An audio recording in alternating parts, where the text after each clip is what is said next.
सभी को नमस्कार। इस वीडियो में इंडियन इकोनॉमी या भारतीय अर्थव्यवस्था पीटी के पॉइंट ऑफ व्यू से जो टॉपिक है, जो सिलेबस है और उसको कैसे कैसे पढ़ना चाहिए, फिर टॉपिक वाइज मैं इसमें कवर करूँगा। तो वीडियो को ध्यान से देखिए और सुनिए, ये बहुत ही यूज़फुल वीडियो है।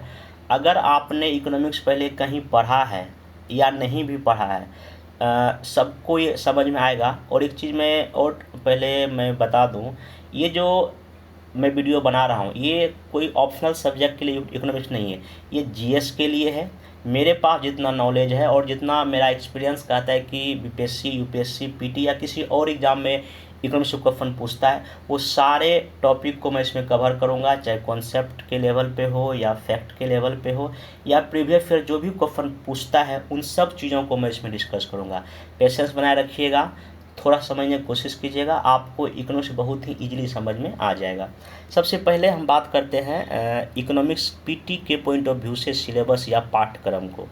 तो सबसे पहले आपको इसमें इंट्रोडक्शन टू इकोनॉमिक्स, मतलब कि आखिर अर्थशास्त्र क्या है, इसके बारे में आपको बेसिक नॉलेज होना चाहिए, ठीक ना। इसको इसमें पढ़ना है, बताऊंगा इसके अंदर क्या क्या है। फिर आपको दूसरा जो टॉपिक आपका नेशनल इनकम या जो प्रोडक्ट से रिलेटेड क्वेश्चन आता है, जीडीपी क्या है, जीएनपी क्या है, आखिर जो फैक्टर कॉस्ट क्या होता है, मार्केट प्राइस क्या होता है, इन सब चीज़ों को इसमें डिस्कस किया जाता है। फिर पब्लिक फाइनेंस, जो सरकार का जो भी बजट होता है उसमें सरकार का जो भी घाटा होता है उन सब चीज़ों को, इसमें सरकार की टैक्स होता है, डायरेक्ट इनडायरेक्ट टैक्स, उन सब चीज़ों को यहाँ कवर किया जाता है। और ये बहुत ही अच्छा टॉपिक है और यहाँ से क्वेश्चन एक या दो क्वेश्चन पूछा जाता है। फिर मनी एंड बैंकिंग, ये भी बहुत इंपॉर्टेंट टॉपिक है, यूपीएससी, बीपीएससी या किसी भी आप एग्जाम दे रहे हैं तो यहाँ से कॉन्सेप्चुअल बेस्ड क्वेश्चन पूछता है या तो करंट बेस्ड क्वेश्चन पूछा जाता है। फिर उसके बाद आपका कैपिटल या फाइनेंशियल मार्केट, ये भी अच्छा टॉपिक है, इसमें सेबी के बारे में हम लोग पढ़ेंगे। फिर बैलेंस ऑफ पेमेंट, जो हमारे देश का या दुनिया के अदर देशों का किस तरह से ट्रेड होता है, कैसे एक्सपोर्ट इंपोर्ट वस्तु का या सेवा का, उन सब चीज़ों को इसमें हम काफ़ी बारीकी से पढ़ते हैं। बीपीएससी का लगभग हर एक साल का ट्रेंड रहा है, इस टॉपिक से एक क्वेश्चन वो हर एक साल पूछता है। फिर इन्फ्लेशन या मुद्रास्फीति क्या होता है, ये कितने प्रकार का होता है, सरकार इसके लिए क्या क्या करती है, आरबीआई कौन कौन से मेजर्स इसके लिए अपनाती है, उन सब चीज़ों को इसमें हम लोग देखेंगे। फिर अदर टॉपिक में जब आइएगा, जैसे कि एक तो इकोनॉमिक प्लानिंग या 5 ईयर प्लान जो इंडिया का चला 1951 से लेकर 2017 तक, उसका जो नीति आयोग के बाद क्या क्या हो रहा है वो पढ़ना पड़ेगा। फिर इसमें आपको पॉवर्टी या गरीबी, अनएम्प्लॉयमेंट, फिर जितना भी मानव से संबंधित जो मुद्दे हैं, चाहे वो इकोनॉमिक ग्रोथ हो, इकोनॉमिक डेवलपमेंट हो, इन सब चीज़ों को देखा जाएगा, ठीक ना। फिर इसमें आगे जब आइएगा तो कुछ कुछ टॉपिक एग्रीकल्चर का और इससे जो संबंधित जो क्षेत्र है, जैसे कि मान लीजिए कि एमएसपी है या एग्रीकल्चर में सरकार और भी जो कुछ इनपुट देती है, सब्सिडी देती है, कुछ स्कीम लॉन्च करती है, उससे क्वेश्चन पूछेगा आपका। संबंधित क्षेत्र या पशुपालन हो या और भी जो चीज़ें हैं, इससे क्वेश्चन पीटी के पॉइंट ऑफ बनता है। फिर इंडस्ट्री में सरकार क्या क्या कर रही है वो आपको जानना चाहिए। इंफ्रास्ट्रक्चर में किस तरह से इकोनॉमिक्स का एरिया में सरकार अभी लेटेस्ट, खास करके ये सब आपको करंट बेस्ड क्वेश्चन पूछा जाता है, बजट से, सर्वे से, वो सब। बाकी इंटरनेशनल जो फाइनेंशियल इंस्टीट्यूशन है, चाहे वर्ल्ड बैंक हो, आईएमएफ हो, डब्ल्यूटीओ, इन सब का क्या क्या काम है या लेटेस्ट कौन रिपोर्ट जारी करती है, क्या उसमें लिखा है इंडिया का, ये सब चीज़ें आपको पढ़ना पड़ता है। तो उसके बाद बजट और सर्वे, आपको बजट और सर्वे जो है ना, ये अगर आप जिस साल एग्ज़ाम दे रहे हैं उस साल का आपको बजट और सर्वे पढ़ना पड़ेगा। अगर आप बीपीएससी यूपीएससी का दे रहे हैं तो आपको सेंट्रल का या यूनियन का बजट पढ़ना पड़ेगा, सर्वे पढ़ना पड़ेगा। अगर आप बीपीएससी दे रहे हैं आपको दोनों पढ़ना पड़ेगा, सेंट्रल का भी पढ़ना पड़ेगा और अपने स्टेट का भी पढ़ना पड़ेगा। ये बहुत ही इंपॉर्टेंट होता है, ये आपको जब तक नहीं पढ़ के जाएंगे तो यहाँ डायरेक्टली 2 या 3 क्वेश्चन पूछ लिया जाता है। इस बार भी 68 का जो एग्ज़ाम हुआ, यहाँ से क्वेश्चन आपको बजट और सर्वे से था, ठीक ना। तो ये ओवरऑल जो है ना सिलेबस है पीटी के पॉइंट ऑफ व्यू से, इतना अगर आप कवर कर लेंगे सही ढंग से कॉन्सेप्ट एंड फैक्ट के साथ, मेरे ख्याल से जो भी इकोनॉमिक्स क्वेश्चन पूछेगा 8, 10 या 15 संख्या में, वो उसमें से आपका लगभग 80% क्वेश्चन बन जाएगा। और देखिए कि किसी भी टॉपिक में, चाहे आप कोई भी एग्जाम दें, यूपीएससी दीजिए, बीपीएससी दीजिए, अगर आप सोचिएगा नहीं 100% में क्वेश्चन उस टॉपिक का सॉल्व कर लूँगा, ये इम्पॉसिबल है। क्योंकि फिर तो एग्जाम होने का मतलब क्या, अगर मान लीजिए 30 को अगर हिस्ट्री से पूछता है, मान लेते हैं आचार्य को हिस्ट्री पूछता है, तो 30 में से अगर आप 25 बना लिए, 25 से लेके 27 तक, ये बहुत ही हाईएस्ट मार्क्स हो गया। अगर आपका पॉलिटी में अगर जहाँ 10 पूछा, अगर 8 बना लिए बहुत अच्छा स्कोर है। तो आपको 100% अटैम्प्ट नहीं करना है, मतलब कि उस टॉपिक से कोशिश करें कि 80-85% क्वेश्चन आपके बन जाता है, आप आराम से सिलेक्शन ले लीजिएगा पीटी में, कोई दिक्कत नहीं है। तो ये ओवरऑल सिलेबस का इसमें मैं चर्चा कर दिया। अब देखिए एक चीज़ मैं पहले बोल देता हूँ, अगर आपको बुक्स पढ़ना है मान लीजिए, तो हिंदी या इंग्लिश मीडियम के लिए मैं बोल दूँ, देखिए हिंदी के लिए जो है ना दृष्टि का क्विक बुक आता है इकोनॉमिक्स करके, वो अच्छी बुक है, उसमें लेटेस्ट जो डिफरेंट उसको ले लीजिएगा। या नहीं तो महेश कुमार बनवाल सर की जो बुक पूरा इकोनॉमी, एनसीईआरटी बेस्ड इकोनॉमी नहीं बोल रहा हूँ, हाँ फॉर एनसीईआरटी बेस्ड इकोनॉमी, उनकी सिर्फ अलग से इकोनॉमिक्स आया, वो आप खरीद सकते हैं हिंदी में, ठीक ना। बाकी जो मेरा वीडियो लेक्चर होगा आप उसको देख सकते हैं। तो ये आप इंग्लिश हिंदी दोनों में मिलता है। या नहीं तो रमेश सिंह सर की बुक है, और भी कुछ मार्केट में बुक, एक ना बानी पब्लिकेशन का भी बुक इकोनॉमिक्स का ठीक ठाक है। तो जो आपको, लेकिन हाँ दृष्टि का ठीक है क्विक बुक, वो उसमें सारा फैक्ट एंड फिगर चेक दिया रहता है, आप वहाँ से उसको पढ़ के ख़त्म कर सकते हैं, ठीक ना। तो ये आप अपने पास सोर्स रख सकते हैं, या घटना चक्र भी एक ले लीजिए, क्योंकि उसमें दिया रहता है पेपर से कैसे कैसे पूछा जाता है। ये तो आपका सिलेबस के बारे में हो गया। अब आइए थोड़ा सा सबसे पहले हम इंट्रोडक्शन टू जो इकोनॉमिक्स बताता हूँ इसमें क्या कैसे होता है। तो अर्थशास्त्र के परिचय में तो सबसे पहली बात देखिए, अर्थशास्त्र का अगर आप इसके मीनिंग या अर्थ पे अगर जाना चाहते हैं, तो सबसे पहले ये इकोनॉमिक्स है। तो इकोनॉमिक्स जो ये शब्द बना हुआ है, एक जो है ना ये आपको आइकोस और एक है नोमोस, ये दो वर्ड से मिलके बना है। आइकोस का मतलब होता है डोमेस्टिक या घरेलू, और नोमोस का मतलब होता है मैनेजमेंट या प्रबंधन करना, ठीक ना। और ये दोनों शब्द मिलके इसको हम लोग बोलते हैं आइकोनोमिया, ठीक ना। और ये ग्रीक वर्ड है, ठीक ना। ये आइकोनोमिया जो है एक ग्रीक वर्ड माना जाता है। तो कहने का मतलब ये है कि इकोनॉमिक्स कहीं ना कहीं एक तरह का मैनेजमेंट है, डोमेस्टिक मैनेजमेंट है। तो इसको अगर ओवरऑल अगर आपको डिफाइन करना हो इकोनॉमिक्स अर्थशास्त्र को, तो मतलब ये धन का शास्त्र है, ठीक ना, पैसों का क्या है, शास्त्र है। ये आप इसको एक सिंपल सा अगर डिफिनेशन आपको याद रखना है तो रख सकते हैं। अब इसमें जो है अगर इसके फादर्स ऑफ इकोनॉमिक्स में अगर आप आइएगा, तो इनको ये है एडम स्मिथ को कहा जाता है। इन्होंने एक बुक लिखा था, ये बुक का ईयर नाम याद रखिएगा 1776 में। इसके बुक का नाम था द वेल्थ ऑफ नेशन। इनको जो है ना फादर ऑफ इकोनॉमिक्स कहा जाता है। ये भी क्वेश्चन कई बार पूछ चुका है, ठीक।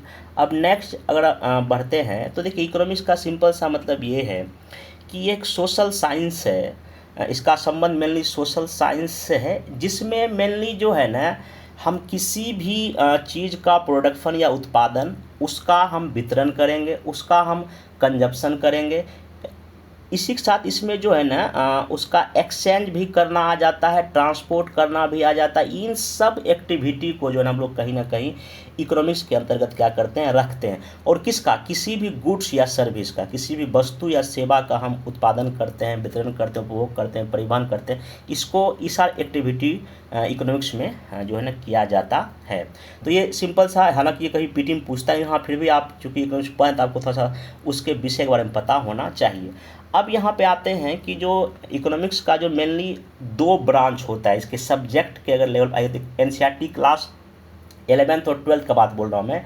एक का नाम है माइक्रो, ठीक ना, एक का नाम है मैक्रो। तो देखिए माइक्रो का मतलब होता है एक ऐसा इकोनॉमिक्स जो कि स्मॉल लेवल पे हो, किसी फैमिली के लेवल पे हो सकता है, किसी छोटे इंडस्ट्री के लेवल पे हो सकता है, उसको हम बोलते हैं माइक्रो। मतलब इंडिविजुअल की अगर बात, अगर आपके घर का अगर हम बात करेंगे इकोनॉमिक्स का, वो हो गया क्या, माइक्रो।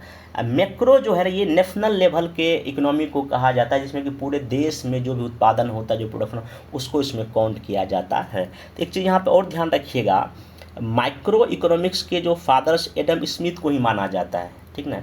और मैक्रो का किन्स महोदय को माना जाता है, किन्स महोदय को, ये आप यहाँ पे ध्यान रखिए, आपको मैं फैक्ट यहाँ पे बता दिया, ठीक ना। अब एक चीज़ यहाँ पे समझ लीजिए, देखिए इकोनॉमिक्स जो है एक सब्जेक्ट है, अर्थशास्त्र एक सब्जेक्ट है, ठीक ना। अब एक टर्म यहाँ आप बार बार पढ़ते हैं, इकोनॉमी। क्या है, इकोनॉमी। अब देखिए इकोनॉमी क्या है, ये किसी देश की हो सकती है, ठीक ना। जैसे कि मान लीजिए कि इंडियन इकोनॉमी, बिहार की इकोनॉमी। तो इकोनॉमिक्स एक सब्जेक्ट है, ठीक ना। और इकोनॉमी जो है ना किसी देश, किसी राज्य, किसी डिस्ट्रिक्ट, किसी के घर का हो सकता है, ठीक ना। तो बीपीएससी या यूपीएससी के सिलेबस जब आप पढ़िएगा ना, उसमें लिखा रहता है क्या, इकोनॉमी पढ़ना है आपको। इकोनॉमिक्स नहीं पढ़ना होता है, इकोनॉमी मतलब इंडियन इकोनॉमी पढ़ना होता है। इकोनॉमिक्स कौन पढ़ते हैं, वो जो 9, 10th, 11, 12 के बच्चे इकोनॉमिक्स सब्जेक्ट पढ़ते हैं, वहाँ सब्जेक्ट पढ़ते हैं। आपको यहाँ किसी देश की अर्थव्यवस्था, किसी राज्य की अर्थव्यवस्था, किसी डिस्ट्रिक्ट की इकोनॉमी के बारे में पढ़ते हैं। ये आप थोड़ा सा यहाँ पे ध्यान रखिए, क्योंकि बहुत लोगों को ये पता नहीं होता है, ठीक। तो अब यहाँ अगर आप आइएगा कि जो इकोनॉमिक्स कितने टाइप्स का होता है, तो एक इकोनॉमिक्स कहा जाता है इसको कंट्रोल या नियंत्रित अर्थव्यवस्था।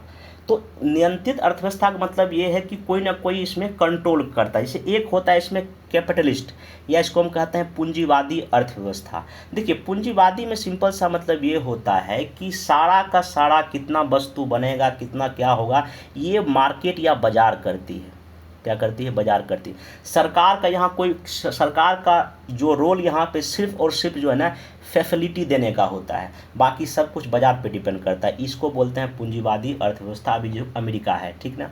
सोशलिस्ट या समाजवादी अर्थव्यवस्था में क्या होता है, कितना उत्पादन होगा, कितना क्या चीज़ होगा, उस सब में एक सेंट्रल अथॉरिटी होता है, स्टेट या सरकार होती है, वही डिसाइड करती है। ये बात ध्यान रखिए, रशिया, ठीक ना। तो अब यहाँ पे जो है इस दोनों का अगर जब गुण मिला दिया जाए, कैपिटलिस्ट का और सोशलिस्ट का, तो बीच में आपको आता है मिश्रित या मिक्स्ड इकोनॉमी, जो कि भारत है, ठीक है। हमारे यहाँ दोनों चीज़ें चलता है, बाजार पर भी कुछ चीज़ें हम लोग छोड़ दिए हैं और कुछ सरकार भी नियंत्रित करती है। ये बेसिक कॉन्सेप्ट है, आप इसको यहाँ देख सकते हैं। डेवलपमेंट या विकास के अगर बेसिस पर जब आइएगा, तो एक होता है डेवलप्ड कंट्री। डेवलप कंट्री का मतलब वहाँ ये है कि वहाँ का पर कैपिटा इनकम काफ़ी ज़्यादा है, वहाँ का एजुकेशन रेट काफ़ी ज़्यादा है, इन सब मामले में उसका चीज़ें बेहतर है, ठीक ना। हर एक इंडेक्स में वो टॉप रैंक पे है। इसको कहा जाता है डेवलप कंट्री, जैसे कि अमेरिका हो गया, जापान हो गया, ये सब हम डेवलप कंट्री का, जब वेस्टर्न यूरोप के कंट्री उसको डेवलप कंट्री कहा जाता है। डेवलपिंग कंट्री या विकासशील देश का मतलब ये है कि अभी चल ही रहा है, मतलब कि अभी वो मिडिल में है, जैसे कि इंडिया हो गया, इसको हम लोग कहाँ रखते हैं, डेवलपिंग कंट्री में रखते हैं। एक होता है अंडर डेवलप्ड और विकसित, मतलब यहाँ का पर कैपिटा इनकम हो या और भी सेक्टर में डेवलपमेंट काफ़ी कम हुआ है। अफ्रीका के मैक्सिमम देश जो है ना अंडर डेवलप में आता है।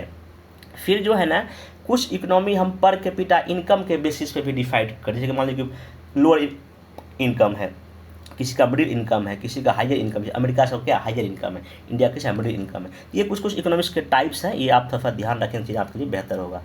आगे देखिए कुछ और ये यूपीएससी और क्वेश्चन पूछा कि क्लोज इकोनॉमी का क्या मतलब है, बंद अर्थव्यवस्था का क्या मतलब है। देखिए दूसरे देशों की अर्थव्यवस्था से कोई आपका व्यापार नहीं हो रहा है, मतलब कि ना ही आप इंपोर्ट कर रहे हैं ना ही एक्सपोर्ट कर रहे हैं, आपका क्लोज इकोनॉमी है, ठीक ना। तो इसमें जीरो होता है दोनों। एक होता है ओपन इकोनॉमी का मतलब ये होता है कि दूसरे देशों की अर्थव्यवस्था से आप व्यापार कर रहे हैं। 1991 के पहले हमारे देश की अर्थव्यवस्था मतलब कि जो क्लोज इकोनॉमी माना जाता था। एक क्वेश्चन यूपीएससी पूछ चुका। बाकी 1991 में हमने अपने देश की इकोनॉमी को खोल दिया, मतलब कि पूरी दुनिया के कंपनी के लिए, बाजार के लिए खोल होगी ओपन इकोनॉमी। ये बात ध्यान रखें, ठीक है। अभी लेटेस्ट एक बहुत ही फेमस आता है गिग इकोनॉमी। देखिए गिग इकोनॉमी क्या है कि जो टेम्प्रोरी बेसिस पे जो जॉब करते हैं, जैसे कि मान लीजिए कि जोमेटो कंपनी है, स्विगी कंपनी है, ये ओला वर्कर्स है, ये लोग को जो इसमें जो काम करने वाले को गिग वर्कर्स बोलते हैं। मतलब ये लोग कॉन्ट्रैक्ट बेसिस पे काम करते हैं, आज हैं कल नहीं भी जॉब कर सकते, इनको कोई परमानेंट जॉब नहीं मिलता है। तो ये गिग इकोनॉमी नया भी कॉन्सेप्ट आया है, इसको आप ध्यान में रखिए, क्योंकि करंट बेस क्वेश्चन ही पूछा जाता है, इकोनॉमी में ध्यान रखेंगे। फिर एक होता है एग्रीगेशन या कृषि आधारित इकोनॉमी, जैसे जहाँ पे जिस देश के जीडीपी में 50% से अधिक किसकी हिस्सेदारी हो, कृषि को, जो कि हम आज़ादी के तुरंत बाद हम लोगों का था, ऐसा अभी ऐसा नहीं है, ठीक है। एक होता है इंडस्ट्रियल बेस्ड इकोनॉमी, जहाँ की जीडीपी में ना 50% किसकी होगी, इंडस्ट्री क्षेत्र की होगी। सर्विस सेक्टर इकोनॉमी हम किसको बोलेंगे, जहाँ 50% से अधिक क्या हो जाएगा आपका, कहीं ना कहीं आपका सर्विस सेक्टर का हो जाएगा, ये ध्यान रखिएगा, ठीक है। अब यहाँ पे अगर आप इकोनॉमिक्स जब पढ़िएगा, इकोनॉमी जब पढ़िएगा, तो यहाँ पे कई तरह के सेक्टर होते हैं। तो हालांकि अभी तो जब क्लास आप 12th का पढ़िएगा, ज्योग्राफी का ह्यूमन ज्योग्राफी पढ़िए, तो वहाँ पे 5 सेक्टर के बारे में चर्चा किया, लेकिन मेनली आपको अभी 4 जानना है। एक है प्राइमरी सेक्टर, जो हाँ एग्रीकल्चर या इससे संबंधित चीज़ों के बारे में पढ़ा जाता है। सेकेंडरी में मेनली इसका आपको मैन्युफैक्चरिंग होता है, जो कि प्राइमरी सेक्टर जो कच्चा माल आता है उसको हम प्रोसेस करके कुछ महंगी वस्तु हम बनाते हैं। टर्फी में यहाँ सर्विस देने की बात होती है, एजुकेशन हो गया, हेल्थ हो गया, इसमें सर्विस की बात। जैसे मान लीजिए अगर आप कहीं कोचिंग करते हैं, आप अगर किसी डॉक्टर के पास जाते हैं तो डॉक्टर क्या करता है, आप का इलाज करता है, आपको देता है सर्विस, उसके बदले वो कुछ चार्ज करता है, ठीक ना। एक होता है क्वाटनरी, ये चतुर्थ अभी सेक्टर बताइए, इसमें मेरी नॉलेज बेस्ड चीज़ें होता है। जैसे अगर कोई कंसल्टिंग, अगर कोई ऑफिस है जहाँ आप कुछ कंसल्ट करके कुछ जानकारी इकट्ठा करना चाहते हैं, उसको हम क्या बोलते हैं, क्वाटनरी में। तो ये अभी मेनली 4 इकोनॉमी है, आप इसको ध्यान में रखें। 5वां भी उतना भी फेमस नहीं हुआ है, ठीक ना। चलिए, तो ये इतना आप बेसिक जो है ना इकोनॉमिक्स में इतना ही चीज़ है। इकोनॉमिक्स से इंट्रोडक्शन करने के बाद अब नेशनल इनकम टॉपिक मैं कवर कर रहा हूँ, और ये बहुत ही इंपॉर्टेंट टॉपिक है एग्ज़ाम के पॉइंट ऑफ व्यू से। इसमें मेनली कॉन्सेप्ट बेसिस जो है क्वेश्चन पूछा जाता है, या कुछ फैक्चुअल भी, तो उन सब चीज़ों को मैं इसमें बारी बारी से डिस्कस कर रहा हूँ। सबसे पहले देखिए, नेशनल इनकम में कॉन्सेप्ट आता है सकल घरेलू उत्पाद, ग्रॉस डोमेस्टिक प्रोडक्ट, या इसको शॉर्ट में हम लोग GDP बोल देते हैं। हम अब आगे से इसमें GDP ही टर्म यूज करेंगे। तो GDP का एक सिंपल सा डिफिनेशन ये है, कोई एक फाइनेंशियल ईयर में किसी देश की जो कंट्री का जो बॉर्डर है, उसका जो घरेलू सीमा के अंतर्गत रहने वाले जो भी नागरिक हैं, रेसिडेंटियल हैं, उनके द्वारा जो भी फाइनल गुड्स एंड सर्विस का जो प्रोडक्शन होता है, उसका सम ही क्या कहलाता है, आपका GDP कहा जाता है। और यहाँ पे 1 फाइनेंशियल ईयर होने का मतलब क्या है कि जो हमारी सरकार मानती है 1 अप्रैल से लेके 31 मार्च तक, हालांकि आगे इसको 1 से लेकर 1 जनवरी से के 31 दिसंबर करने की बात हो रही, लेकिन अभी हुआ नहीं है। हाँ, कुछ स्टेट ने शायद इसको इम्प्लीमेंट कर दिया है। तो अभी 1 फाइनेंशियल क्या माना जाता है, 1 अप्रैल से लेके 31 मार्च तक के बीच को, तो इसको हम लोग क्या सिंपल GDP कहते हैं। अब यहाँ पे जो सबसे जो बेसिक कॉन्सेप्ट का जो एग्जाम में पूछता है, या UPSC हर एक बार, कि आपका जो कंट्री का बॉर्डर क्या है, या घरेलू सीमा का यहाँ क्या मतलब, GDP जब हम लोग काउंट करते हैं, ये बहुत एक बड़ा कॉन्सेप्ट है। देखिए, घरेलू सीमा में क्या क्या एरिया आता है। सबसे पहली बात जो है, हमारे देश का जो राजनीतिक क्षेत्र है, कौन सा क्षेत्र है, पॉलिटिकल एरिया, जो हमारा पूरा का पूरा, इसमें अभी आगे बताऊंगा इस पर क्या नहीं आता है, क्योंकि दूसरे देश का भी दूतावास हमारे यहाँ है, वो नहीं आता है। तो पहला तो राजनीतिक क्षेत्र हमारे देश का। दूसरा, समुद्र तट से ये 200 नॉटिकल मील तक का, जैसे मतलब ये हमारा तटीय इलाका है। पहले 12 नॉटिकल मील होता है, फिर यहाँ पे आपका 20, फिर 200, तो 200 नॉटिकल मील इसको हम बोलते हैं एक्सक्लूसिव इकोनॉमिक जोन, वो भी हमारे देश के GDP में काउंट होता है।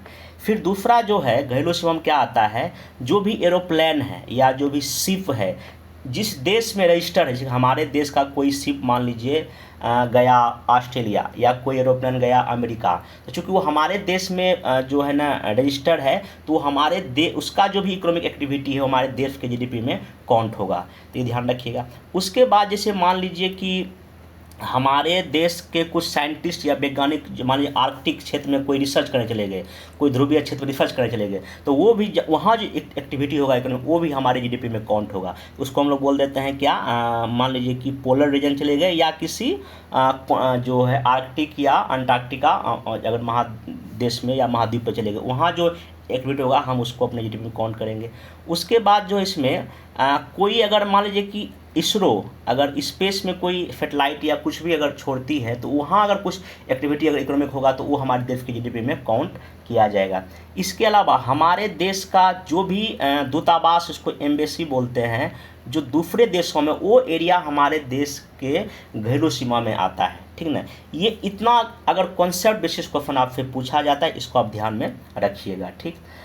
उसके बाद यहाँ पे निवासी का मतलब यहाँ क्या है, रेसिडेंट का मतलब ये है कि चाहे हमारे देश का नागरिक हो या नॉन रेसिडेंट, जिसका जो आर्थिक इंटरेस्ट जो है ना भारत में हो, उसको हम लोग क्या बोलेंगे, अपने देश का निवासी बोलेंगे। ये GDP में आता है, ठीक ना। चाहे हमारे देश के कोई नागरिक हो या कोई अमेरिका का नागरिक हमारे देश में भले ही काम कर रहा हो, लेकिन उसका आर्थिक रुचि का हमारे देश में है, तो उसकी एक्टिविटी हमारे देश की GDP में शामिल होगी। लेकिन आगे जब हम पढ़ाऊँगे इसमें GNP कौन सा, तो वहाँ बोलेंगे GNP में उसको हम शामिल नहीं करते, वो आगे हम बताऊँगा, ठीक ना, डिस्कस करूँगा। तो अब यहाँ पे एक है फाइनल गुड्स या सर्विस, अंतिम वस्तु का क्या मतलब है। अंतिम वस्तु का मतलब ये है जो प्रक्रिया से बाहर निकल चुकी है। जैसे कि मान लेते हैं कि हम गेहूँ खरीदे, ठीक ना, अब गेहूँ से हम आटा बनाए और यहाँ अब ब्रेड है। अब ये ब्रेड अब मार्केट में बेचने के लिए चला गया है, यही फाइनल प्रोडक्ट है। इसी का हम जो है ना वैल्यू काउंट करते हैं। ऐसा क्यों कर, अगर मान लीजिए आपने गेहूँ खरीदा 10 रुपये में, आटा खरीदा मान लीजिए 12 रुपये में, और ब्रेड खरीदा अगर मान लीजिए 15 रुपये में, आप सबका नहीं जोड़ सकते हैं। अगर सबका अगर वैल्यू जोड़ के अगर जीडीपी काउंट करेंगे तो ये पता ये क्या हो जाएगा, इसको बोलते हैं डबल कॉन्फिडेंट, दोहरी गणना हो जाएगा। तो इसी चीज़ से बचने के लिए अभी जो है ना हम लोग ग्रॉस वैल्यू एडिट का यूज करते हैं। इसको शॉर्ट में हम लोग क्या बोलते हैं, GVA, ठीक ना। जैसे मान लेते हैं एग्जांपल के तौर पे आपको बताने की कोशिश करता हूं मैं कि आपने मान लिया किसान से गेहूं खरीदा 10 रुपये में, ठीक ना। अब गेहूं से जो है आपने क्या किया, आटा बनाया, तो गेहूं से आटा बनाने में आपको कितना रुपया लगा, खर्चा 2 रुपया लगा, ठीक। फिर 12 रुपया हो गया। फिर ये जो था इसमें आप फिर ब्रेड बनाने में आपको कितना एक्स्ट्रा, फिर आप कितना ऐड किए इसमें, 8 रुपये।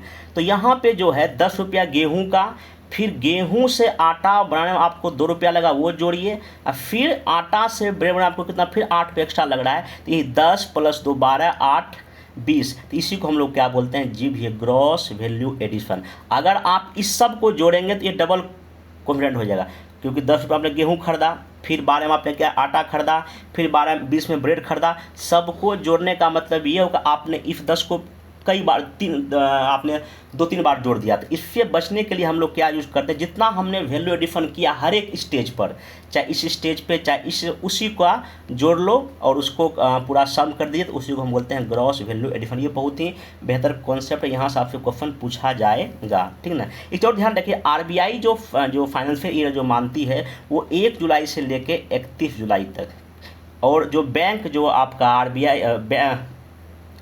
ऐसे नॉर्मली जो बैंक होता है, तो RBI का जो काउंटिंग ईयर होता है वो 1 जुलाई से लेके वो 31 जून तक लेके चलता है। लेकिन सरकार जो, यहाँ बैंक नहीं, सरकार जो है वो 1 अप्रैल से लेकर भी 31 मार्च तक लेके चलती है। ये एक फैक्ट हो गया, आप इसको देख सकते हैं। तो GDP में इतना। अब अगला कॉन्सेप्ट हम लोग आते हैं सकल राष्ट्र उत्पाद, इसको इंग्लिश में क्या बोलते हैं, ग्रॉस नेशनल प्रोडक्ट, इसको शॉर्ट में GNP यूज टर्म करें। अब देखिए GNP क्या होता है, अभी जो GDP था टोटल, ठीक ना, अब यहाँ पे ये है, जैसे मान लीजिए इंडिया है, ठीक ना, और ये अमेरिका है। अब इसमें क्या है कि हमारे देश के कुछ लोग अमेरिका काम करने गए हैं, या अमेरिकी के कुछ नागरिक हमारे देश में काम करने आए हुए हैं, या इंडिया के नागरिक और भी कई देशों में काम करते हैं। तो GDP अभी जो मैं आपको बताया, जो हमारे देश का राजनीतिक सीमा हो या इकोनॉमिक जोन में हो या हमारे स्पेस में या हमारा एरोप्लेन या वायुयान किसी दूसरे देश में गया, इन सब घरेलू सीमा में जो भी इकोनॉमिक एक्टिविटी 1 साल का होगा, चाहे वस्तु या सेवा का होगा, उसको हम क्या बोलेंगे, GDP बोलेंगे। अब इस GDP में प्लस कीजिए विदेशों में अर्जित निवल साधन आय, मतलब कि नेट इनकम फ्रॉम एब्रॉड, मतलब विदेशों से जो पैसा आएगा अगर इसमें आपको ऐड कर देंगे तब आपका निकलेगा क्या, GNP। अब इसको थोड़ा सा एक एग्जांपल से हम समझ लेते हैं। जैसे कि मान लीजिए कि हमारे देश की GDP जो है 10,000 रुपये है, ठीक ना। अब 10,000 रुपये है, तो अब मान लीजिए कि हमारे देश के लोग दुनिया के और देशों में काम करते हैं, उसने जो पैसा कमा के हमारे देश में भेजा, वो भेजा कितना, 4,000 रुपये। और हमारे देश में भी दुनिया के और देशों के लोग काम करते हैं, वो अपने पैसा अपने घर भेजा, आउट हो गया। तो अब देखिए तो क्या हुआ, आपके देश में कितना पैसा आया, 4,000 रुपया आया, और फिर यहाँ से गया कितना, 3,000 गया। आपके पास नेट कितना बचा, वो बचा 1,000 ही। यही हुआ विदेशों में अर्जित निवल आय। तो GDP में, GDP मान लीजिए आपका 10,000 है, इसमें आप 1,000 जोड़ दीजिए तो आपका 11,000 क्या हो जाएगा GDP। मैं समझाने के लिए लिया हूँ ना, आप इस कॉन्सेप्ट को ध्यान रखिएगा। यहाँ से बहुत सारा क्वेश्चन पूछा जा सकता है, ठीक ना। सिंपल पूछेगा, कोई अमेरिकी नागरिक, ठीक ना, हमारे देश में आके काम कर रहा है, तो उसका जो एक्टिविटी किस देश के इकोनॉमी में जुड़ेगा, हमारे देश के GDP में उसको हम काउंट करते हैं। ये बात ध्यान रखिएगा, ठीक ना। चलिए, तो ये हो गया। तो इसका GNP का इतना ही कॉन्सेप्ट है। अब नेक्स्ट आते हैं इसमें निवल, इसको हम लोग बोलते हैं नेट डोमेस्टिक प्रोडक्ट। अब ये NDP क्या है, इसमें सिंपल ध्यान रखिए। देखिए, जब कोई इकोनॉमिक एक्टिविटी होता है तो कुछ ना कुछ घिसावट या मशीन में होता है, उसको हम लोग बोलते हैं डिप्रिसिएशन, ठीक ना, मूल्यह्रास। तो नेट जब भी हम लोग निकालते हैं तो ग्रॉस में जो शकल में ग्रॉस में अगर आप मूल्यह्रास या डिप्रेशन को माइनस कर दीजिएगा, आपका नेट डोमेस्टिक प्रोडक्ट निकल जाएगा, ठीक ना। अब इस डोमेस्टिक प्रोडक्ट जो आप यहाँ निकालें NDP, ठीक ना, तो अब यहाँ इसको ध्यान रखिए कि अब अगला हमको क्या निकालना है, NPP, net national product. Net product में क्या होता है, आपने जो GNP निकाला था, ठीक ना, ग्रॉस नेशनल जो प्रोडक्ट निकाला था, उसमें आप जब डिप्रिसिएशन को माइनस कर देंगे तो आपका क्या निकल जाएगा, नेट नेशनल प्रोडक्ट। इसको एक बार फिर समझ लीजिए। सबसे पहले हम लोग क्या काउंट करते हैं, GDP, ठीक ना, GDP काउंट करने के बाद हम लोग क्या काउंट कर लिए, GNP। ये GNP कैसे काउंट हुआ, जो विदेशों जो हमको जो नेट इनकम हुआ उसको जोड़ने के बाद निकला। अब यहाँ देखिए जो ग्रॉस है, इस ग्रॉस को नेट में चेंज करने के लिए जो भी मूल्यह्रास होता है, जो डिप्रेशन होता है, उसको हमको इसमें माइनस करना होता है। तो अगर आप इस GNP में अगर जो आप डिप्रेशन अगर माइनस कर देंगे तो आप पहुँच जाएगा नेट नेशनल प्रोडक्ट की ओर पहुँच जाएंगे। ये बात यहाँ पे आप ध्यान रखिएगा।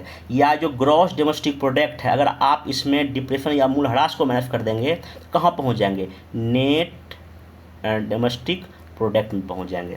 तो ये कॉन्सेप्ट है कि कैसे कैसे चीज़ें हम चेंज कर सकते हैं। तो नेट नेशनल प्रोडक्ट कैसे हम लोग पहुँचे, तो सबसे पहले GDP निकाले होंगे, ठीक।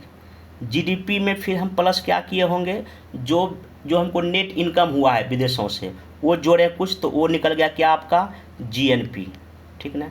अब इस GNP में अगर आप मूल्यह्रास या डिप्रेशन को माइनस किए होंगे, आपका नेट नेशनल प्रोडक्ट निकल गया होगा। तो ये कॉन्सेप्ट है, अगर कुछ भी कैसे घुमा के पूछेगा आप इसको जवाब अब दे सकते हैं। अब यहाँ पे कुछ चीज़ें जो है ना GDP की कैसे हम गणना करते हैं उसमें हम बात करते हैं। तो GDP काउंट करने का जो एक मेथड है उसको हम लोग बोलते हैं फैक्टर कॉस्ट, और एक है मार्केट प्राइस।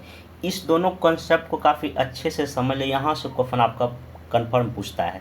तो साधन लागत इसको हिंदी में बोलते हैं, या कारक लागत या फैक्टर कॉस्ट, और एक है दूसरा बाजार मूल्य या मार्केट प्राइस। सबसे पहले हम लोग साधन लागत या फैक्टर कॉस्ट को देख लेते हैं। देखिए किसी भी अगर गुड्स या सर्विस का हमको प्रोडक्शन करना है तो सबसे पहले हमको कुछ उसका फैक्टर कॉस्ट हमको इन्वेस्टमेंट करना पड़ेगा। जैसे मान लीजिए आप कोई भी अगर छोटा अगर बिजनेस ही ओपन करते हैं तो सबसे पहला देखिए क्या होगा कि उसमें कुछ लेबर आपको लगेगा काम करने के। लेबर को तो कुछ ना कुछ आप मजदूरी दीजिएगा। तो मान लेते हैं कि आपने मजदूरी पे किया 2 रुपया। देखिए सारा मैं यहाँ पे सिर्फ समझाने के लिए लिया हूँ, 1 2 3 वैल्यू जो भी है, ठीक। आपका उसमें कुछ ना कुछ कैपिटल या पूंजी लगेगा, उसको में आप इन्वेस्टमेंट करेंगे। मान लीजिए आपने 1 रुपया इन्वेस्ट किया, ठीक। वो जहाँ आप ओपन करेंगे अपना चीज़ें, तो उसके लिए कुछ आपको बिल्डिंग या भवन चाहिए या ज़मीन चाहिए, तो उसका आपको रेंट देना पड़ेगा। तो कितना रुपया हो गया, मान लीजिए रेंट आपको 1 रुपया लग रहा है। और जो चीज़ आप बनाएंगे उसका कुछ ना कुछ कच्चा माल या क्या चाहिए, रॉ मटेरियल चाहिए, उसका भी कुछ ना कुछ कॉस्ट होगा, तो उसका मान लीजिए 3 रुपया कॉस्ट है।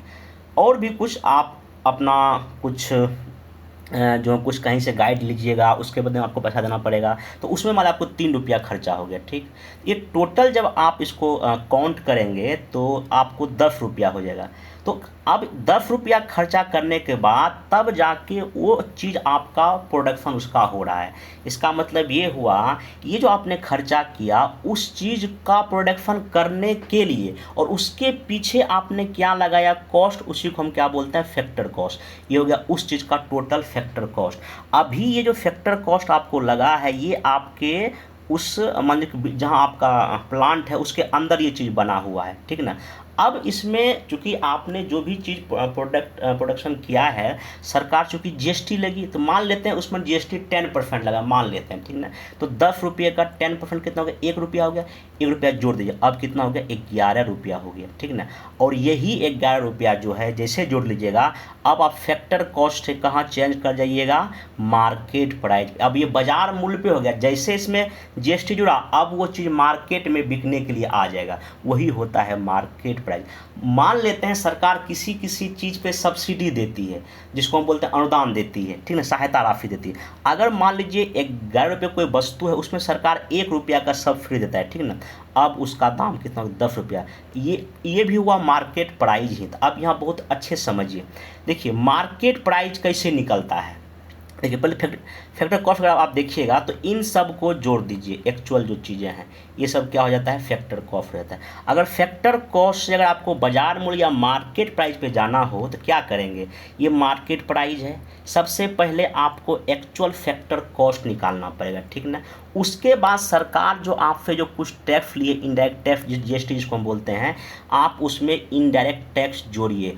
और जो कुछ सरकार जो सब्सिडी दिया है, चूँकि सब्सिडी देने का मतलब उसका दाम घट गया है, उसको आपको माइनस करना पड़ेगा। तो आप कहाँ पहुँच जाएंगे, मार्केट प्राइस पे। या अगर आपको फैक्टर कॉस्ट निकालना हो, देखिए फैक्टर कॉस्ट अगर आपको अगर थोड़ा बहुत मैथ आता होगा तो ये फैक्टर कॉस्ट यहाँ लिख दिए, ठीक ना। मान लीजिए फैक्टर कॉस्ट बराबर क्या हो जाएगा, ये आपको मार्केट प्राइस ये माइनस इनडायरेक्ट टैक्स प्लस क्या होगा, सब्सिडी। मतलब कि अगर आपको फैक्टर कॉस्ट निकालना हो तो मार्केट प्राइस जो है उसमें आप टैक्स को घटा दो, सब्सिडी जोड़ दो, आप वहाँ पहुँच जाओ। अब यहीं से क्वेश्चन आपको पूछेगा, हाँ अगर मान लीजिए सब्सिडी सरकार नहीं देती है, नहीं लेती है तो अलग बात है, लेकिन आपको ये मान के चलना पड़ेगा वहाँ सब्सिडी हो रहा है।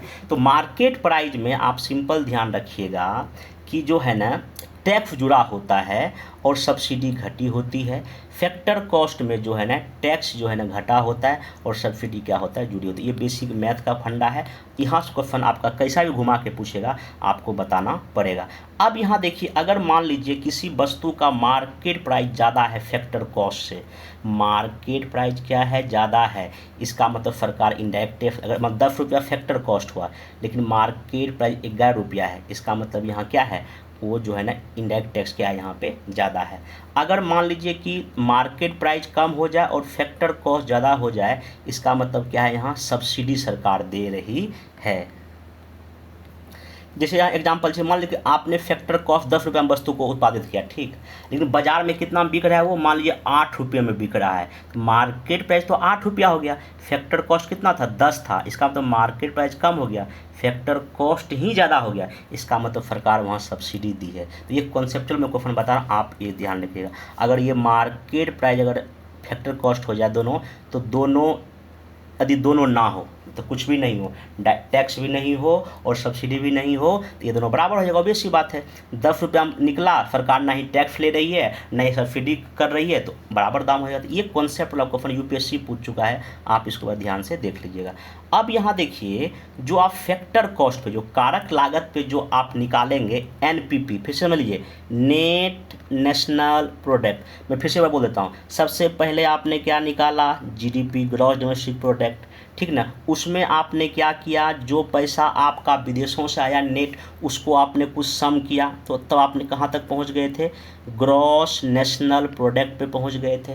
चूँकि ग्रॉस आप चूँकि कुछ मशीन की घिसाई होती उसका डिप्रेशन घटाए थे, तो कहाँ नेट नेशनल प्रोडक्ट पे पहुँच गए थे। तो अगर फैक्टर कॉस्ट वगैरह से निकाला जाए, उसी को हम किसी देश का नेशनल इनकम या राष्ट्र आय कहा जाता है।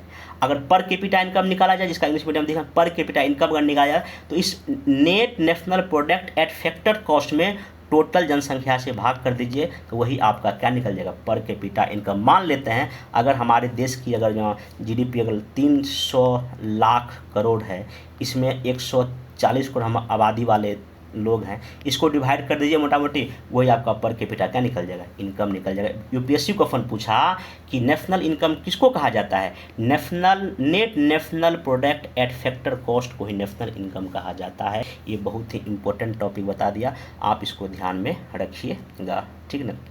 अब देखिए एक जो है आपका तो फैक्टर कॉस्ट हो गया, मार्केट प्राइस भी हो गया। अब यहाँ पे जो है ना कभी कभी जीडीपी को काउंट करने के लिए हम लोग कोई जो बेस ईयर या आधार वर्ष को लेते हैं। अब ये बेस ईयर या आधार वर्ष क्या है, तो देखिए आधार वर्ष बोलिए या वास्तविक राष्ट्र आय बोलिए, रियल नेशनल इनकम बोलिए या स्थिर मूल्य बोलिए, कांस्टेंट प्राइस बोलिए, सब बात यहाँ पे क्या है, एक ही है, ठीक ना। तो अब यहाँ देखिए क्या होता है कि हम लोग वैल्यू को स्थिर कांस्टेंट करने के लिए हम किसी वर्ष को ना बेस ईयर मान के उस देश की इकोनॉमी हम फाइंड आउट करते हैं। तो अभी हमारे देश का जो बेस ईयर क्या चल रहा है, हमने 2015 में अडॉप्ट किया, ये 2011-12 चल रहा है। इसके पहले क्या था, 2004-5 को हम लोग बेस ईयर लेते थे। अब इस बेस ईयर को आप समझिए, थोड़ा सा एग्जाम्पल से समझ तभी अच्छा रहेगा।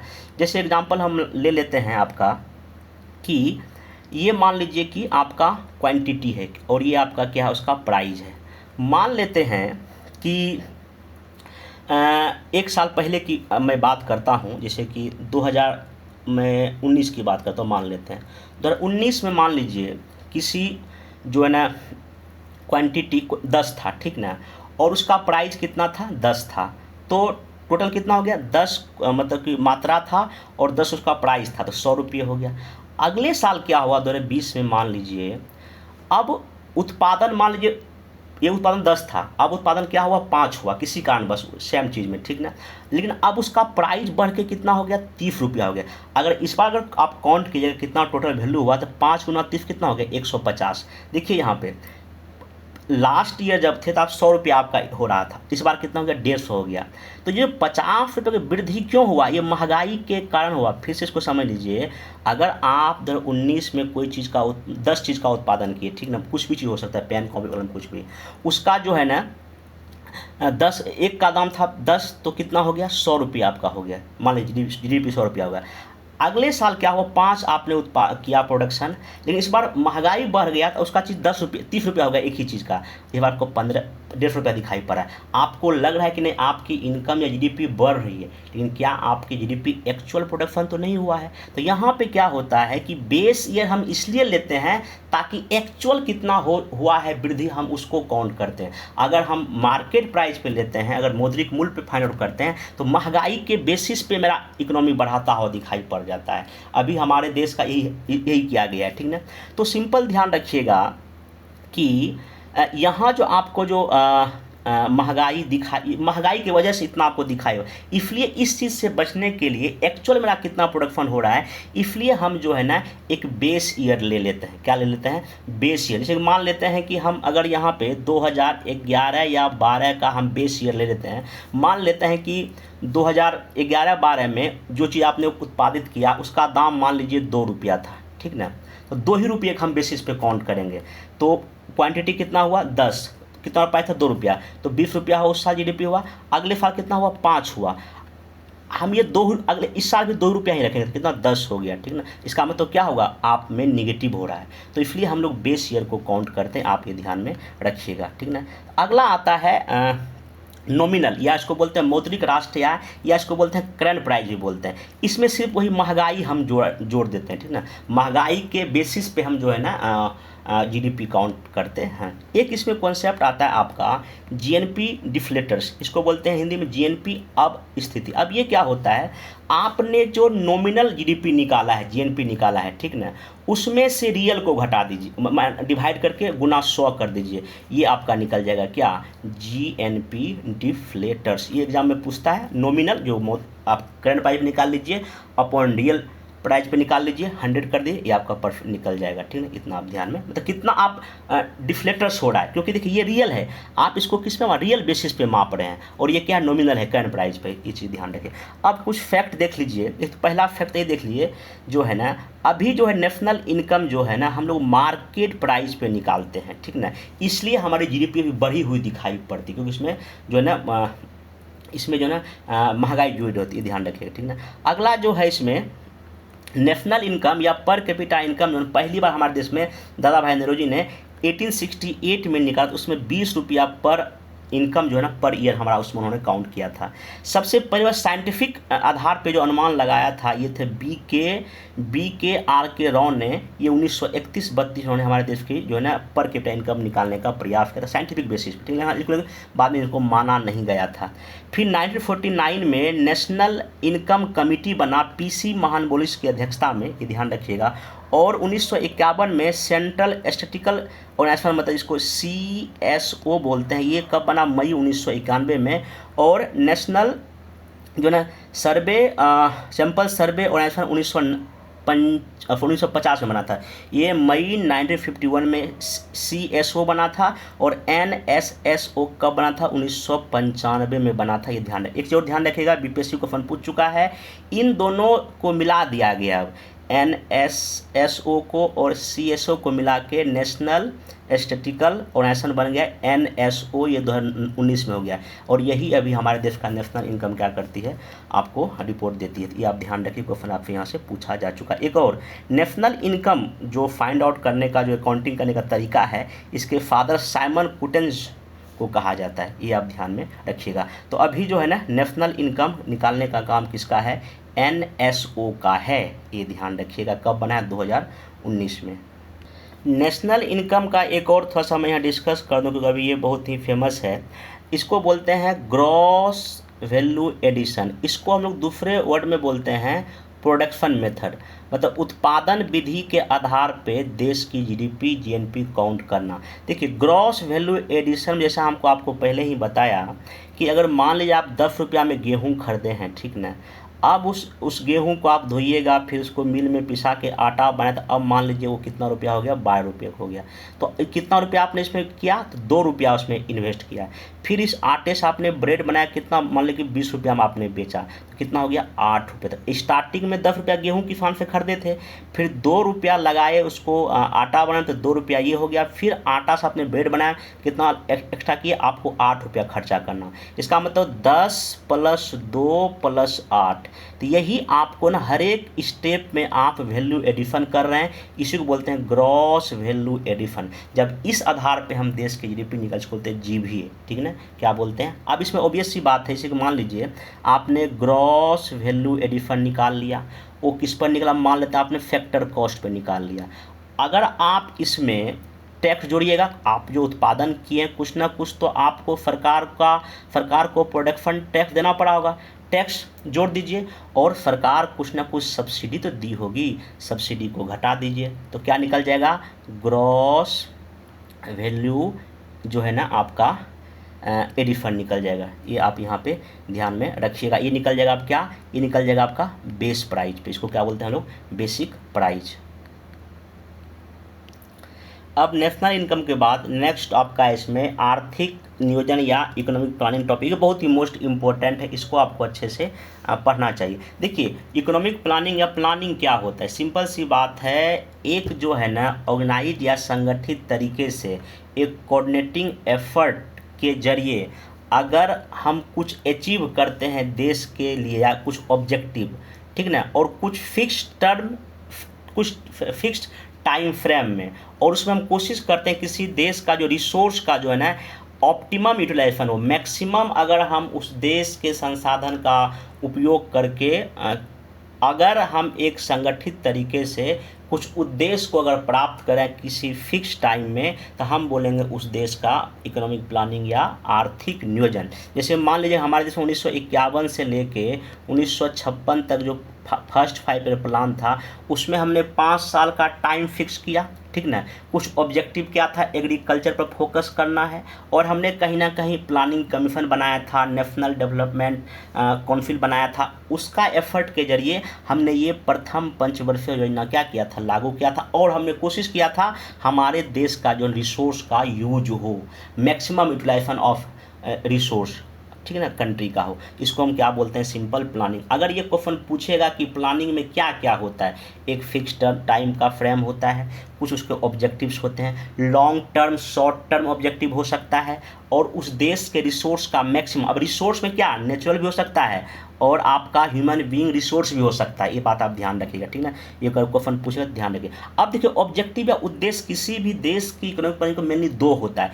एक होता है शॉर्ट टर्म के लिए, शॉर्ट टर्म में क्या, एग्रीकल्चर में विकास करना है, इंडस्ट्री में विकास करना है, असमानता को दूर करना है, रोड बनाना है, सड़क बिजली पानी करना, ये क्या हो गया, शॉर्ट टर्म हो गया। लॉन्ग टर्म में क्या होता है, आत्मनिर्भर बनना, ठीक ना, सोशल एंड इकोनॉमिक जस्टिस करना, ठीक ना। ऐसे सब चीज़ों को हम लोग क्या बोलते हैं, ये आपका ये हो गया लॉन्ग टर्म उद्देश्य होता है। किसी भी देश के इकोनॉमिक प्लानिंग का यही आपका मेनली 2 तरह का उद्देश्य होता है। अब देखिए इकोनॉमिक प्लानिंग भी कई तरह के होते हैं, लेकिन मेनली आपको 2 यहाँ जानना चाहिए। एक होता है इम्परेटिव, इसको बोलते हैं आदेशात्मक, हिंदी में क्या बोलते हैं इसको, आदेशात्मक या इम्परेटिव।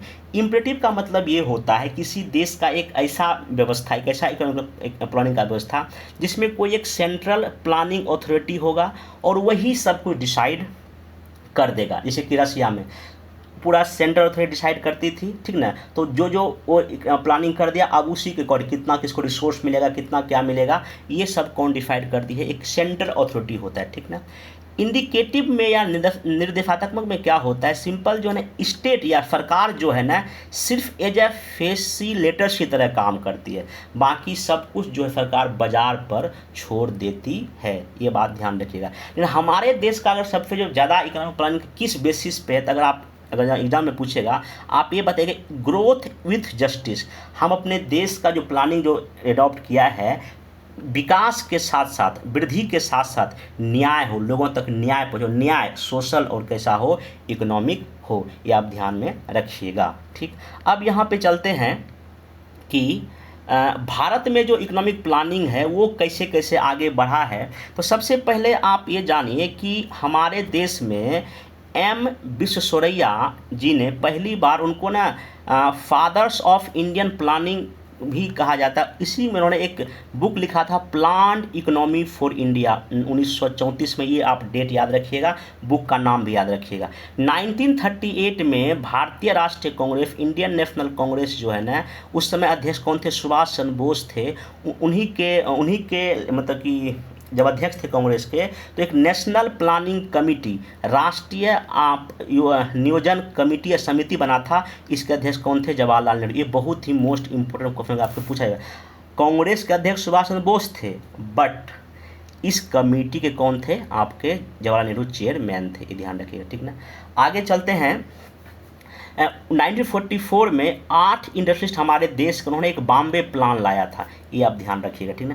फिर 1944 में श्रीमन नारायण ने एक गांधीयन प्लान, या इसको गांधीवादी योजना भी बोलते हैं, ये बहुत इंपॉर्टेंट हो गया। एम.एन. रॉय, मामनाथ रॉय ने दिया था पीपल्स या जन योजना, इसको हिंदी में बोलते हैं, अप्रैल 1945 में।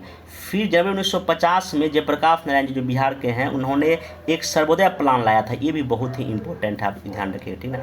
उसके बाद हमारे देश में योजना आयोग बना, प्लानिंग कमीशन बना 15 मार्च 1950 को।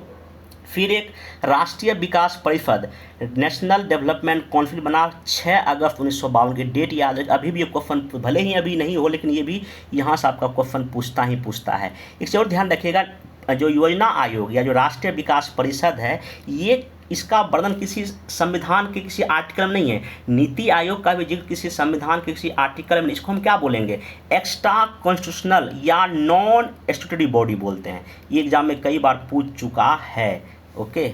नेक्स्ट चलते हैं। अब देखिए, जो प्लानिंग कमीशन था, जो योजना आयोग था, उसका कुछ ना कुछ एक फंक्शन था, उसका कुछ कार्य था। यहाँ से क्वेश्चन स्टेटमेंट बेस पूछता है, ए बी सी, कौन सही कौन गलत है, ये यहाँ से पूछता है। देखिए, पहली बात, प्लानिंग कमीशन का जो मेन फंक्शन क्या था, assessment of resource of the country, मतलब कि देश में जो संसाधन है, जो प्राकृतिक हो, मानव है, उसको एसेस करना कितना है, ठीक ना। उसके बाद जो है ना 5 ईयर प्लान, पंचवर्षीय योजना का एक फार्मूला देना, जिससे इफेक्टिव यूज जो है ना अपने रिसोर्स का हम कर सकें, ये था। तीसरा, डिटर्मिनेशन ऑफ प्रायोरिटी, मतलब कि हम किसको अधिक प्राथमिकताएं दें, किस क्षेत्र को, ये करना, और एलोकेशन ऑफ द रिसोर्स उस चीज़ के लिए, ठीक।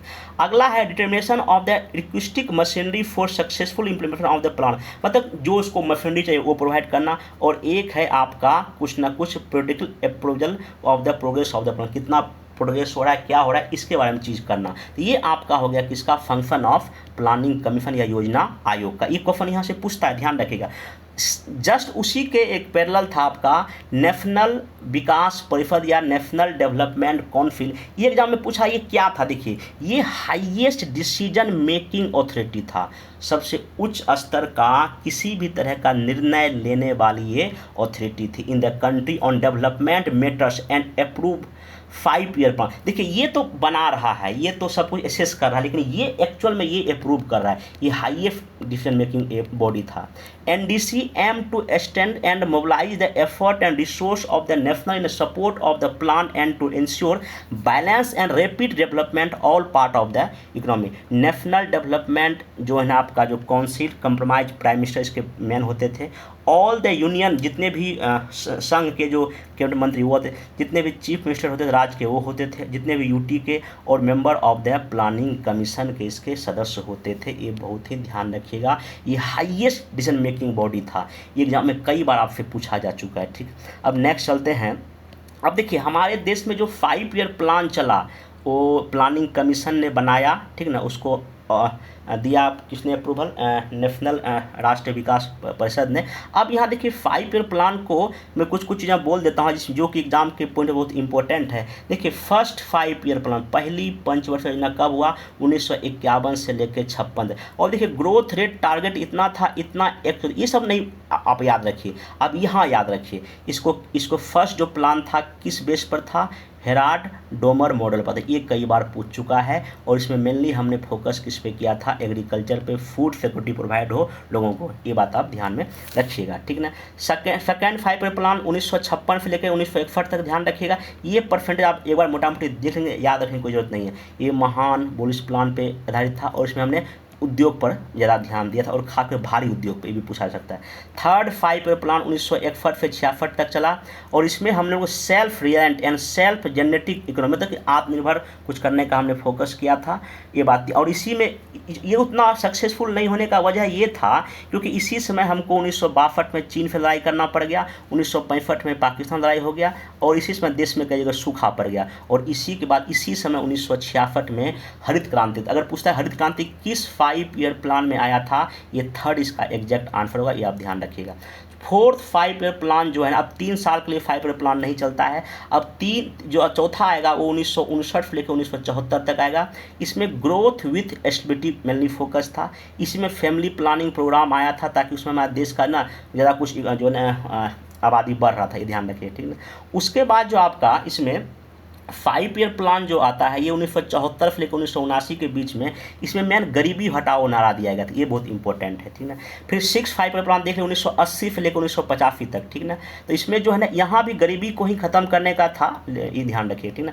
फिर 7th 5 ईयर प्लान जो आपका 1985 से लेकर 1990 के बीच में था, ठीक ना। ये इसमें मेनली हमने production of the food grain at larger scale पर हमने फोकस किया था ताकि लोगों को रोजगार भी मिल सके, ये भी था। 8वां याद रखिएगा, ये हमने न्यू इकोनॉमिक पॉलिसी के बाद अपनाया था, ये 1992 से लेकर 1997 तक। नई आर्थिक नीति जो अपनाने के बाद हमने पूछा था ये 8वीं का क्या है समयकाल, 1992 से लेकर 1997 तक, ये ध्यान। ये पीवी नरसिम्हा राव देश के प्रधानमंत्री थे और क्या कहते हैं और थे आपके मनमोहन सिंह जी, ठीक है। नेक्स्ट चलते हैं, इसमें आपका 9 जो 5 ईयर प्लान था ये 1997 से 2002 तक था। इसमें सोशल जस्टिस एंड इक्विटी में फोकस था, ये ध्यान रखें। बाकी सब सेकेंडरी है, अगर आपको पढ़ना तो पढ़ ले, बाकी कोई जरूरत नहीं है। 10वां जो 5 ईयर प्लान था ये 2002 से लेकर 2007 तक था। इसका ऑब्जेक्टिव था कि substantial allocation of resource to the social sector and major improvement in the governance for effective use of resource, ये था। 11वां का मेन ध्यान रखिएगा, इसमें जो मेनली था कि faster and more inclusive growth, मतलब कि अधिक और समावेशी विकास। और 12वां जो था ये 12 से लेकर 17 तक था, इसमें फास्टर अधिक और भी ज़्यादा, मोर इंक्लूसिव एंड सतत विकास इसका मेन था। ये कई बार पूछ चुका है ये क्वेश्चन, इतना आप ध्यान में रखिएगा, ठीक। इसमें एक क्वेश्चन कई बार एग्जाम में पूछा है, रोलिंग प्लान या अनवरत योजना। ये जब 1977 में हमारे देश में नई लोकसभा चुनाव हुआ था जिसमें मोरारजी देसाई देश के प्रधानमंत्री बने थे, उसी समय 1978 से लेके 1983 5 साल के लिए उन्होंने सोचा था कि हम एक लाएंगे कौन सा, रोलिंग प्लान या अनवरत योजना। लेकिन ये हुआ कि तब तक 2 साल के बाद इनकी सरकार गिर गई और ये प्लानिंग क्या हो गया, ख़त्म हो गया। फिर देश में चुनाव हुआ, तब 1980 से लेकर 1950 तक फिर से जो ना आपका छठी पंच योजना इंदिरा गांधी ने लागू की थी। और ये ध्यान रखिएगा, रोलिंग प्लान के जो जन्मदाता इनका नाम है गुन्नार, ये एग्जाम में पूछ चुका है, गुन्नार मिर्डल, ये इसका नाम याद रखिएगा। ये कई बार जो ना इनका बुक का नाम है एशियन ड्रामा में जो है ना ये जिक्र किया था इस मॉडल का। बाकी हमारे देश में कुछ ना वार्षिक योजना भी, ईयरली प्लान भी लागू हुआ, जैसे 1966 67 में बीच में, ठीक ना। फिर 67 68 के बीच में, ये सब कुछ ध्यान रखने में पूछता नहीं है, लेकिन हाँ रोलिंग प्लान आपको कई बार पूछा जाता है। तो इतना हो गया आपका जो 5 ईयर प्लान 12 तक खत्म हो चुका, ये 2017 में ख़त्म हो गया। अब इसके बाद हमारे देश में जो है ना क्या हुआ, 2015 में NITI Aayog, national institution for transforming India NITI Aayog गठन हुआ 1 जनवरी 2015 को, ठीक ना। और इसका जो एजेंडा देखिए क्या है, ये एग्जाम में पूछ सकते हैं, मेंस का हालांकि पूछ चुका है मेंस में ये। इनका 15 ईयर जो है ना विजन है 2017-18 से लेके 2031-32 तक, 15 साल का इनका जो है ना 15 ईयर्स दृष्टिकोण या विजन डॉक्यूमेंट है, जिसमें इनका मेनली 3 साल का है, 7 साल का है, 5 साल का है। अब देखिए इसमें मेनली क्या है, इसको जान लीजिए। ये क्वेश्चन कई बार आपसे एग्जाम में पूछ सकता है या पूछा भी जा चुका है। देखिए पहला क्या है, एक्शन प्लान इनको कहा गया। तो 17-18 से लेके जो है ये आपका 3 साल के लिए है, ठीक ना। उसके बाद फिर है एक रणनीति स्ट्रेटेजिक, ये आपका इसको 7 साल का इन्होंने नाम दिया है 2017-18 से लेकर 2023-24 तक। एक है विजन, इसको इन्होंने कहा है 15 साल का लॉन्ग टर्म विजन, ये 2017-18 से लेकर 2031-32 तक है, ठीक ना। इसका मेनली जो है ना खाली ये ध्यान रखिएगा कब कब क्या क्या, बाकी इसका उतना अगर अंदर का याद नहीं भी रखेंगे आपका इसमें चलेगा, ठीक। ये हो गया। अब इसमें जो है ना चीज़ें जो आपको जानने लायक है, नीति आयोग तो अभी काम तत्काल कर रही है। अब जो नीति आयोग है इसका आपको ना स्ट्रक्चर थोड़ा सा पता होना चाहिए। यहाँ पे आप देख लीजिए, बता देता हूँ मैं, इनका हिंदी में 2 मीडियम है। देखिए सबसे पहला योजना आयोग और नीति आयोग है। तो योजना आयोग जो प्लानिंग कमीशन या जो नीति आयोग है, इसमें देखिए अध्यक्ष यहाँ भी प्राइम मिनिस्टर थे, यहाँ भी प्राइम मिनिस्टर हैं। इसके जो आपके वाइस चेयरमैन या उपाध्यक्ष प्रधानमंत्री द्वारा नियुक्त होते हैं, यहाँ भी प्रधानमंत्री के द्वारा क्या होते हैं, नियुक्त होते हैं। पदेन जो है ना आपका जो सदस्य होते हैं प्रधानमंत्री द्वारा केंद्रीय मंत्री होते हैं, यहाँ भी जो पदेन होते थे प्रधानमंत्री द्वारा मनोनीत केंद्रीय मंत्री होते हैं। यहाँ कुछ पूर्वकालिक सदस्य होते थे, प्रधानमंत्री द्वारा 8 मेंबर होते थे, यहाँ पे 2 लोग होते हैं, ठीक ना। उसके बाद यहाँ नेशनल डेवलपमेंट काउंसिल, सभी राज्यों के मुख्यमंत्री और योजना आयोग के सभी इसके मेंबर होते हैं। यहाँ पे क्या है, विशेष आमंत्रित कुछ मेंबर हैं, सभी राज्यों के सीएम हैं और यूटी के उपराज्यपाल हैं।